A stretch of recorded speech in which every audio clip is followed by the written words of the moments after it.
പത്തരമാറ്റിൽ ഇനി വരാനിരിക്കുന്ന നല്ലൊരു അടിപൊളി എപ്പിസോഡിന്റെ റിവ്യൂ ആണ് കേട്ടോ പറയുന്നത്. നയന രാവിലെ എണീറ്റ് ഓഫീസിലേക്ക് പോവാൻ റെഡി ആയിട്ട് വരുന്നുണ്ട്. മുത്തശ്ശി ഞാൻ പോയിട്ട് വരാം, ഇപ്പോൾ തന്നെ ലേറ്റായി. ആദർശേട്ടൻ ഇന്ന് എന്നോട് കുറച്ച് നേരത്തെ ഇറങ്ങാൻ പറഞ്ഞതാണെന്നൊക്കെ പറഞ്ഞ് നയന യാത്ര ചോദിക്കുമ്പോൾ ശരി മോളെ, മോൾ പോയിട്ട് വാന്ന് പറഞ്ഞുകൊണ്ട് മുത്തശ്ശൻ അവളെ യാത്രയാക്കുന്നുണ്ട്.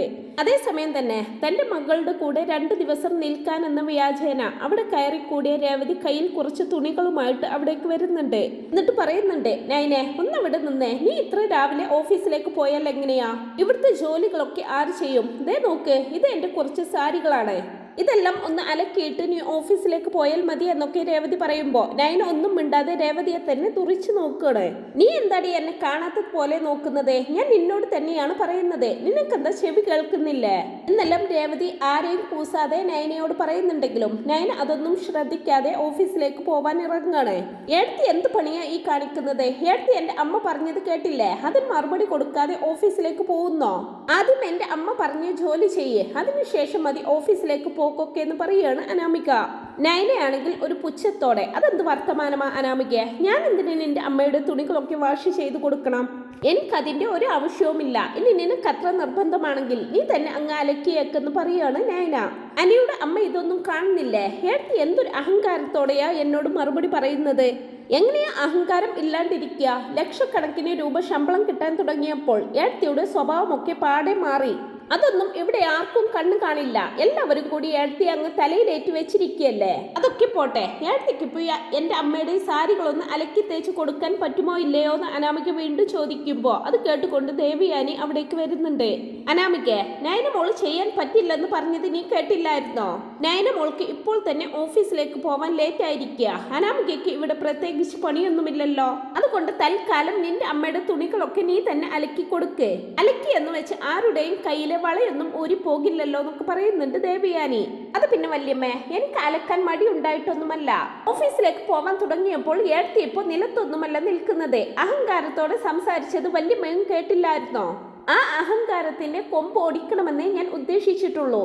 ഇത്രയും അഹങ്കാരത്തോടെ സംസാരിക്കുന്നവളെ വല്യമ്മ എന്തിനാ ഉയർത്തി പിടിച്ചിരിക്കുന്നത് എന്ന എനിക്ക് മനസ്സിലാകാത്തത് എന്നൊക്കെ പറയുകയാണ് അനാമിക.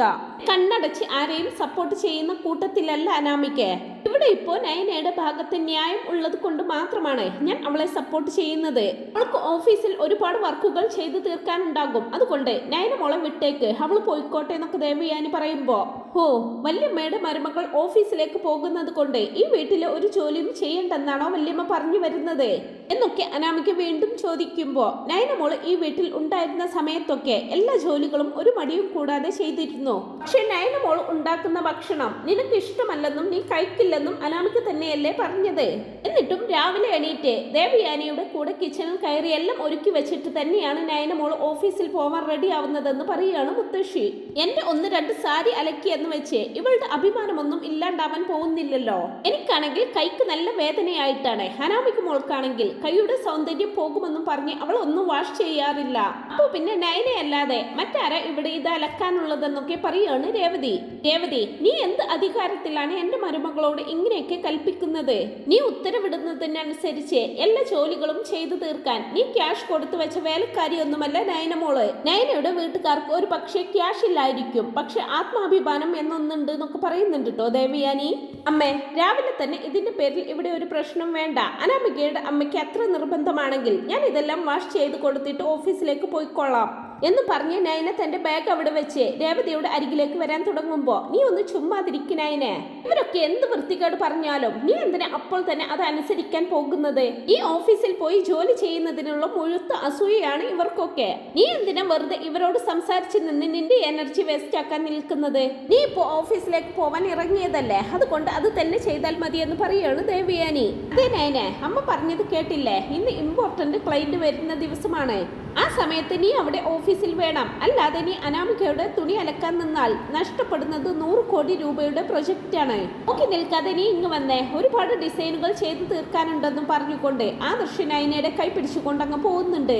അത് കാണുന്നതും അനാമികയ്ക്ക് അങ്ങ് ദേഷ്യം ഇരച്ചു കയറുന്നുണ്ട്. അവളുടെ ഒരു ഒലക്കേട് ഡിസൈൻ ഇന്ന് വരുന്ന ക്ലയൻസിന് അതൊന്നും ഇഷ്ടപ്പെടാതെ ആദർശേട്ടന് ആ 100 കോടി രൂപയുടെ പ്രൊജക്റ്റ് നഷ്ടപ്പെട്ടു പോട്ടെ എന്നൊക്കെ മനസ്സിൽ പ്രാഗാണ് അനാമിക. ആ സമയത്ത് നവ്യയും അവിടേക്ക് വരുന്നുണ്ട്. നയനയോട് തുണി അലക്കാൻ പറയാൻ മാത്രം നിന്റെ അമ്മ വളർന്നോടി. ഇന്ന് മൂർത്തീസ് ജ്വല്ലറിയിൽ വലിയൊരു പൊസിഷനിൽ ഇരിക്കുന്ന ആളാണ് എന്റെ അനിയത്തി. അല്ലാതെ അനാമിക മഹാറാണിയുടെ വേലക്കാരിയൊന്നുമല്ലേ എന്റെ നയന. അത് നീ ആദ്യം മനസ്സിലാക്ക്. ആ രീതിയിൽ വേണം നയനയോട് നീ സംസാരിക്കാനെന്നൊക്കെ പറയുന്നുണ്ട് നവ്യ. എടി, നീ അത്രയ്ക്ക് അങ്ങോട്ട് ഞകളിക്കണ്ട. നിന്റെ അനിയത്തി അധിക കാലമൊന്നും ഓഫീസിൽ പോയി ജോലി ചെയ്യില്ല. അധികം വൈകാതെ അവിടുത്തെ സ്ഥാനം തെറിക്കും. ഇല്ലെങ്കിൽ ഞാൻ തെറിപ്പിക്കും. പിന്നെ ഈ വീടിന്റെ അടുക്കളയിൽ തന്നെയായിരിക്കും അവൾ ഇരിക്കാൻ പോകുന്നതെന്നൊക്കെ അനാമിക പറയുമ്പോ, കാണാടി, ആരാണ് അടുക്കളയിൽ ഇരിക്കാൻ പോകുന്നത്? പിന്നെ നിനക്ക് തുണി അലക്കണമെന്ന് അത്രയ്ക്ക് നിർബന്ധമാണെങ്കിൽ നിന്റെ അമ്മായിയമ്മയുണ്ടല്ലോ, ജാനകി അമ്മായി, അവരോട് പോയി പറ. അല്ലാതെ നയനയെ അതിന് കിട്ടില്ലെന്നും പറഞ്ഞുകൊണ്ട് നവ്യ അവിടെ നിന്നങ്ങ് പോവാണ്. പിന്നീട് അന്ന് വൈകുന്നേരം നവ്യക്കുള്ള കുറച്ച് പലഹാരങ്ങളുമായിട്ട് കനക അവിടേക്ക് വരുന്നുണ്ട്. കനക അങ്ങനെ വരുന്നതും നേരെ അനാമികയുടെയും രേവതിയുടെയും മുമ്പിലേക്കായിരിക്കും. അമ്മേ, ദേ നോക്ക്, വരുന്നുണ്ട് ആ നാശങ്ങള്. ഭാഗ്യത്തിന് ആണും പെണ്ണും കട്ടവളില്ലെന്നൊക്കെ അനാമിക രേവതിയോടായിട്ട് പറയുന്നുണ്ട്. രേവതി കനകയോട് ദേഷ്യപ്പെടുന്നുണ്ട്. നിന്നെ എന്തിനാണ് ഇപ്പൊ ഇങ്ങോട്ട് കെട്ടിയെടുത്തത്? നീ എന്തിനാ ഇടയ്ക്കിടയ്ക്ക് ഇങ്ങോട്ട് കയറി വരുന്നത്? ഈ വീട്ടിൽ നിനക്കെന്താ കാര്യം? വല്ലതും മോഷ്ടിച്ചോണ്ട് പോവാൻ വന്നതാണോ എന്നൊക്കെ ചോദിച്ചുകൊണ്ട് രേവതി കനകയെ പരിഹസിക്കുന്നുണ്ട്. അനാമിക മോളുടെ അമ്മ എന്തിനാ ഇങ്ങനെയൊക്കെ പറയുന്നത്? അനാമിക മോളുടെ അമ്മയ്ക്കുള്ള അതേ അധികാരം തന്നെയാണ് എനിക്കും ഈ വീട്ടിൽ. നിങ്ങളുടെ ഒരു മകളാണ് ഈ വീട്ടിലുള്ളതെങ്കിൽ എന്റെ 2 മക്കളാണ് ഈ വീട്ടിലുള്ളത്. പോരാത്തതിന് എന്റെ നവ്യ മോളിപ്പോ ഗർഭിണിയുമാണ്. അവളെ കാണാൻ വേണ്ടി കുറച്ച് പലഹാരങ്ങളുമായിട്ട് വന്നതാണെന്നൊക്കെ പറയുകയാണ് കനക. ആ ഒരു പേര് പറഞ്ഞ് ഇടയ്ക്കിടെ ഇങ്ങോട്ട് കെട്ടിയെടുത്താൽ മതിയല്ലോ എന്ന് പറഞ്ഞ് പരിഹസിക്കുന്നുണ്ട് അനാമികയും. രേവതി വീണ്ടും പറയാണ്, എടി, നിന്റെ 2 മക്കൾ ഇവിടെയുള്ള കാര്യമൊന്നും പറയണ്ട. അവരെ എങ്ങനെയാ ഇവിടേക്ക് കയറി കൂടിയത്? ഇതില് പോലെയുള്ള വീട്ടിൽ നിന്ന് കൊട്ടാരം പോലെയുള്ള വീട്ടിലേക്കാണല്ലോ നീ നിന്റെ മക്കളെ കെട്ടിച്ചു വിട്ടിരിക്കുന്നത്, അതും വലിയൊരു ചതിയിലൂടെ. പക്ഷെ എന്റെ മോള് അങ്ങനെയല്ല. എന്റെ മോളെ നല്ല അന്തസ്സായിട്ടാണ് ഞങ്ങൾ ഇവിടേക്ക് പറഞ്ഞയച്ചിട്ടുള്ളത്. ഇനി ഒരുത്തി കൂടി ഉണ്ടല്ലോ നിനക്ക്, ആണാണോ പെണ്ണാണോ എന്ന് ഉറപ്പില്ലാത്തവൾ. അവൾ എന്റെ അനാമിക മോളുടെ ജീവിതം തകർക്കാൻ വേണ്ടി മനഃപൂർവ്വം കച്ചകെട്ടി ഇറങ്ങിയിരിക്കുക. എന്റെ മോളുടെ ജീവിതമാണ് നിങ്ങളൊക്കെ കൂടി തട്ടിക്കളിക്കുന്നത്.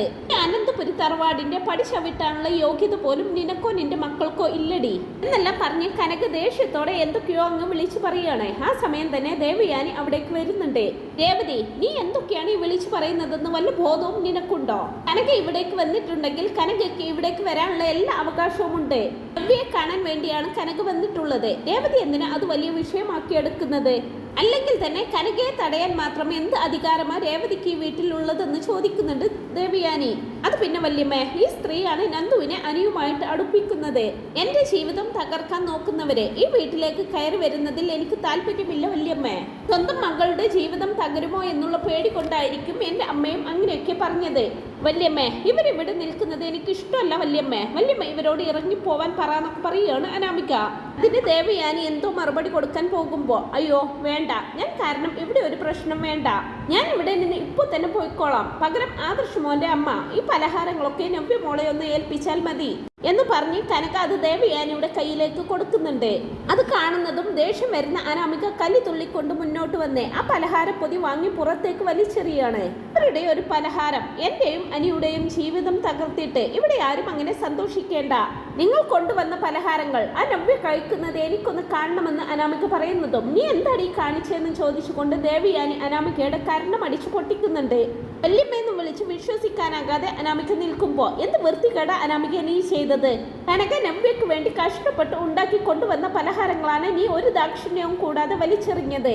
അത് വലിച്ചെറിയാൻ നിനക്കെന്താ യോഗ്യത? നിന്റെ ജീവിതം തകർക്കുന്നത് കനകയോ നന്ദുവോ ഒന്നുമല്ല, നീ തന്നെയാണ്.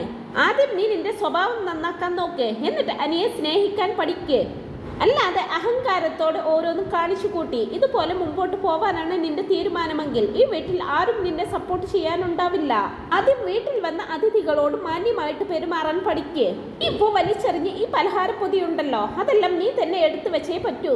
ഇല്ലെങ്കിൽ ദേവയാനിയുടെ മറ്റൊരു മുഖമായിരിക്കും നീ കാണാൻ പോകുന്നത്. ഇന്നെ പോലെ ഒരു ദുഷിച്ച മനസ്സുള്ളവൾക്ക് വേണ്ടിയാണല്ലോ ഞാൻ അനിയോട് സംസാരിച്ചത് എന്നൊക്കെ ഓർക്കുമ്പോൾ എനിക്കിപ്പോ എന്നോട് തന്നെ ലജ്ജ തോന്നുന്നു എന്നൊക്കെ പറഞ്ഞ് ദേഷ്യത്തോടെ ഇങ്ങനെ നിൽക്കുകയാണ് ദേവയാനി. തുടർന്ന് കനകവാ, ഞാൻ നവ്യ മോളെ വിളിക്കാമെന്ന് പറഞ്ഞുകൊണ്ട് ആകെ വിഷമത്തോടെ നിൽക്കുന്ന കനകയെ വിളിച്ചുകൊണ്ട് പോവുകയാണ് ദേവയാനി. ആ സമയം രേവതി വന്നിട്ട് അനാമികയോട് നയത്തിൽ സംസാരിക്കുന്നുണ്ട്. ഇപ്പൊ ദേവേച്ചി പറയുന്നത് അനുസരിക്കുകയാണ് മോളെ നല്ലത്. ഇല്ലെങ്കിൽ ഇപ്പൊ സംഭവിച്ചതുപോലെ ഇനിയും ദേവേച്ചിയുടെ കൈയുടെ പാട് മോളുടെ മുഖത്ത് പതിയും. അത് കണ്ടാൽ ആ നവ്യക്കും നയനയ്ക്കുമൊക്കെ സന്തോഷിക്കാൻ വേറെന്താ വേണ്ടത്? അതുകൊണ്ട് മോള് തൽക്കാലം ഒന്ന് താണു കൊടുത്തേക്ക് എന്നെല്ലാം അനാമികയോടായിട്ട് രേവതി നയത്തിൽ പറഞ്ഞു കൊടുക്കുന്നുണ്ട്. അങ്ങനെ അനാമിക മനസ്സില്ലാ മനസ്സോടെ ചിതറിക്കിടക്കുന്ന പലഹാരങ്ങളൊക്കെ പൊറുക്കിയെടുത്ത് ഒരു പാത്രത്തിലാക്കി ഒതുക്കി വെക്കുന്നുണ്ട്. പിന്നീട് വൈകിട്ട് ഓഫീസിൽ നിന്നും ആദർശും നയനയും പതിവ് പോലെ തിരിച്ചെത്തുന്നുണ്ട്. നവ്യേച്ചിയോടൊപ്പം സംസാരിച്ചിരിക്കുന്ന അമ്മയെ കണ്ട് നയനയ്ക്ക് ഒരുപാട് സന്തോഷമാകുന്നുണ്ട്. ഇവിടെ സംഭവിച്ച കാര്യങ്ങളൊന്നും നയനയുടെ അടുത്ത് പറയേണ്ടെന്ന് നവ്യയോടും ദേവിയാനിയോടും കനക പറഞ്ഞിട്ടുണ്ടാവും. കനകയോട് കുശലാന്വേഷണമൊക്കെ ചോദിച്ച് ആദർശ് എല്ലാവരെയും ഹോളിലേക്ക് വിളിച്ചു വരുത്തുന്നുണ്ട്. എന്നിട്ട് കൊണ്ടുവന്ന കവറിൽ നിന്നും ഒരു സ്വീറ്റ്സിന്റെ ബോക്സ് എടുക്കുന്നുണ്ട് ആദർശ്. മുത്തശ്ശ, ഒരു സന്തോഷ വാർത്ത എല്ലാവരെയും അറിയിക്കാനാണ് ഞാൻ ഈ സ്വീറ്റ്സും വാങ്ങിക്കൊണ്ടുവന്നത്. അതിന് വരച്ച ഡിസൈൻസ് ഒക്കെ ക്ലയൻസിന് ഒരുപാട് ഇഷ്ടമായി. 100 കോടിയുടെ പ്രൊജക്റ്റാണ് നമ്മുടെ കമ്പനിക്ക് കിട്ടിയിരിക്കുന്നത് മുത്തശ്ശ എന്നൊക്കെ പറയുകയാണ് ആദർശ്. അത് കേട്ട് ജാനകിക്കും അനാമികയ്ക്കും രേവതിക്കും ഒഴികെ എല്ലാവർക്കും വളരെയധികം സന്തോഷമാവുന്നുണ്ട്. മുത്തശ്ശൻ പറയുകയാണ്, അത് പിന്നെ അങ്ങനെയല്ലേ വരൂ. നയന മോളുടെ ഐശ്വര്യം കണ്ടോ? മോൾ ഓഫീസിൽ കാലെടുത്ത് വെച്ചില്ല. ഇതിനു മുമ്പേ തന്നെ മോൾ ഉയർച്ചയിലല്ലേ നമ്മുടെ കമ്പനി എത്തിക്കാൻ പോകുന്നത് എന്നെല്ലാം മുത്തശ്ശൻ പറയുമ്പോ എല്ലാവരും അത് ശരിവെക്കുന്നുണ്ട്. പിന്നെ വലിയൊരു ഉയർച്ച അത് ഇവള് കാലെടുത്ത് വെച്ചോണ്ടൊന്നുമല്ല മുത്തശ്ശ. അതിനയുടെ സ്ഥാനത്ത് ഞാനായിരിക്കണമായിരുന്നു ഡിസൈനൊക്കെ ചെയ്യാൻ പോകുന്നത്. അങ്ങനെയാണെങ്കിൽ 100 കോടിക്ക് പകരം ഒരു 500 കോടി രൂപയുടെ പ്രൊജക്റ്റ് എങ്കിലും നമ്മുടെ കമ്പനിക്ക് നേടിത്തന്നേനെ. ഇത് വെച്ച് നോക്കുമ്പോൾ ഇതൊന്നും ഒരു നേട്ടമേ അല്ലെന്നൊക്കെ പറയുന്നുണ്ട് അനാമിക. അതെ അതെ, അതാണ് അതിന്റെ ഒരു ശരി. എന്റെ അനാമിക മോളെ മൂർത്തീസ് ജ്വല്ലറിയിൽ ഒന്ന് കൊണ്ടുപോയി ഇരുത്തി നോക്ക്. അപ്പോൾ കാണാം മോൾ കമ്പനിക്ക് എന്തൊക്കെ നേട്ടങ്ങളാണ് ഉണ്ടാക്കി തരാൻ പോകുന്നതെന്ന്. വേണുവേട്ടന്റെ ബിസിനസ് ഒക്കെ ഇത്രയും ലാഭത്തിൽ എത്തിച്ചത് അനാമിക മോളുടെ ഒറ്റൊരാളുടെ മിടുക്ക് കൊണ്ട് മാത്രമാണ്.